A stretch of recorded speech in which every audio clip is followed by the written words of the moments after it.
Hello दोस्तों, स्वागत है आपका मेरे चैनल पे। तो चलिए आज बनाते हैं होटल जैसी दाल मखनी और नान घर पे। जब हम होटल जैसी दाल मखनी घर पे बनाएंगे तो होटल से क्यों मंगवाएंगे। तो चलिए इसके लिए मैं ले रही हूँ यहाँ पर 3/4 कप उड़द की दाल और 1/4 कप राजमा की दाल।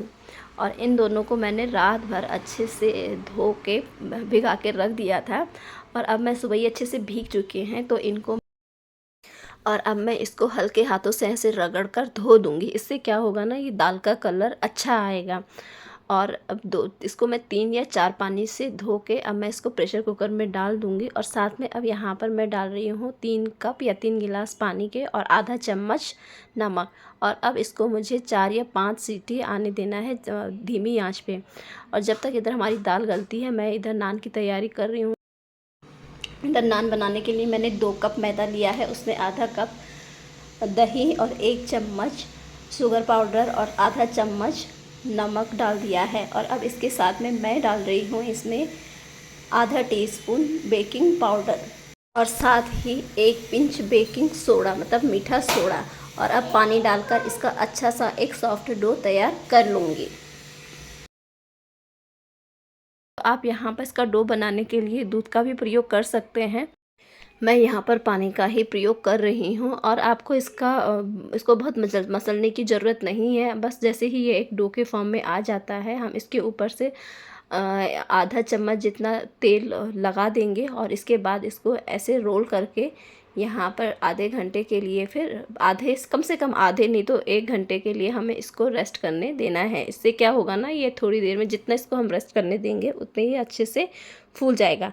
और इधर दाल मखनी में तड़का लगाने के लिए मैं एक पैन में 1 चम्मच घी ले रही हूँ और साथ में ही मैं ले रही हूँ 2-3 बड़े चम्मच बटर के। तो यहाँ पर हमें बटर अच्छे से डालना होगा, क्योंकि जो दाल मखनी होती है उसमें सबसे ज़्यादा फ्लेवर बटर का और मलाई का ही आता है। साथ में यहाँ पर मैं ले रही हूँ 1 चम्मच जिंजर गार्लिक पेस्ट और 1 बड़ा चम्मच रेड चिली पाउडर मतलब कश्मीरी लाल मिर्च। और इनको हम अच्छे से पकने देंगे और जब ये पक जाएंगे तब हम इसमें डाल देंगे टमाटर की प्यूरी। तो ये मैंने 3 बड़े टमाटर लिए थे जिनकी मैंने इनकी प्यूरी बना दी थी।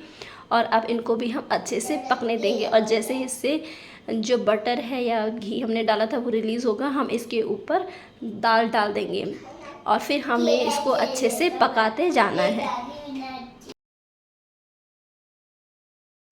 और यहाँ पर दाल में तड़का लगाने के बाद हमें कम से कम दाल को आधे घंटे तक तो भी ऐसे बीच बीच में हिलाते हुए ऐसे घोटते हुए पकाते जाना है। वैसे हर किसी का दाल मखनी बनाने का तरीका अलग होता है और मैं इस तरीके से दाल मखनी बना। और इधर दाल को पकाते हुए मुझे कम से कम 15-20 मिनट हो चुके हैं। और अब मैं यहाँ पर डाल रही हूँ 1 चम्मच गरम मसाला। तो होटल में तो क्या करते हैं ना, जो हलवाई रहते हैं वो दाल को एक खुले बर्तन में पकाते हैं और उसको रात भर घोटते रहते हैं, लेकिन घर में ऐसे पॉसिबल होता नहीं है। तो यहाँ पर अब मैंने लास्ट में मिला दिया है इसमें 1 चम्मच कसूरी मेथी।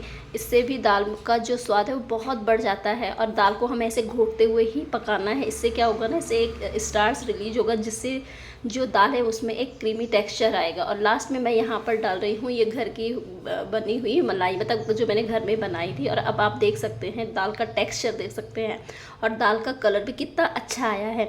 इधर जो नान के लिए मैंने आटा लगाया था वो अब तैयार हो चुका है। और अब मैं क्या करूँगी, इसकी छोटे छोटे ऐसे बॉल्स बना लूँगी। पहले एक बार इसको हल्के हाथों से दोबारा गूंद लूँगी और फिर इसके बॉल्स बना के इसके नान तैयार कर लूँगी। और मैं अब एक लोई लेकर इसको बेल देती हूँ। तो मैं इसको लंबाई में बेल रही हूँ, आप चाहें तो किसी भी शेप में बेल सकते हैं।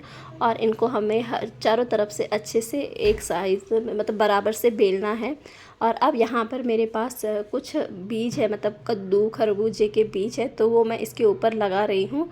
ये बिल्कुल ऑप्शनल है, मेरे पास थे तो मैं लगा रही हूँ। इससे क्या होता है ना कि बच्चे भी इनको खा लेते हैं।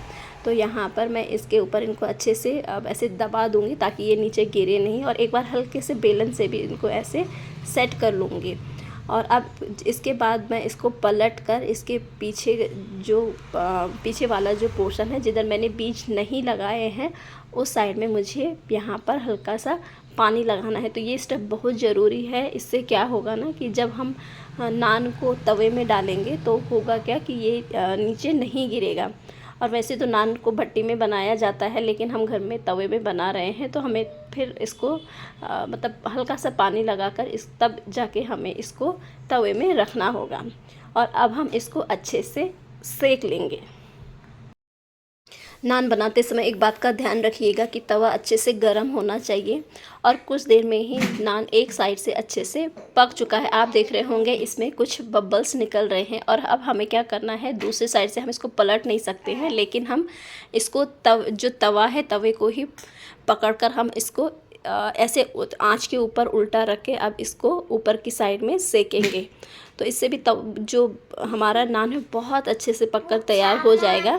यहाँ पर मैंने इसमें कुछ बीज लगाए थे, इसलिए वजह से ये आग पकड़ रहे हैं, वरना जो नान है वो अच्छे से सेक जाता है। यकीन मानिए, आपको यकीन भी नहीं, आप बता भी नहीं पाएंगे कि आपने ये घर पर और वो भी तवे में बनाया है। इतने अच्छे से बनकर तैयार होगा। ये देखिए लग रहा है ना भट्टी जैसा नान, और अच्छे से बनकर तैयार हो गया है। और अब मैं किसी मतलब एक पलटे की सहायता से इसको आपको पलट कर दिखाती हूँ कि दूसरी साइड से ये कैसे पका है। ये देखिए एकदम फूला फूला बना है। और अब मैं ऊपर से इस पर लगा देती हूँ बटर। और जैसे मैंने ये नान तैयार किया है, इसी तरह से अब मैं बाकी के नान भी तैयार कर लूँगी। तो इस तरह से अगर आप नान घर पे बनाते हैं तो यकीन मानिए आप होटल से कभी भी नान दोबारा नहीं लाएंगे, घर में बनाएंगे। अब मैं इसको सर्व कर रही हूँ जीरा राइस और जो दाल मखनी मैंने बनाई अभी उसके साथ। तो दाल मखनी के साथ जो नान का जो कॉम्बिनेशन है बहुत ज़बरदस्त लगता है। और बस इस तरह से आप भी ये रेसिपी घर पे ट्राई करें और यकीन मानिए आप होटल का दाल मखनी और नान खाना भूल जाएंगे। तो वीडियो पसंद आया हो तो वीडियो को लाइक करें, चैनल पे नए हैं तो चैनल को सब्सक्राइब करना ना भूलें। Thanks for watching.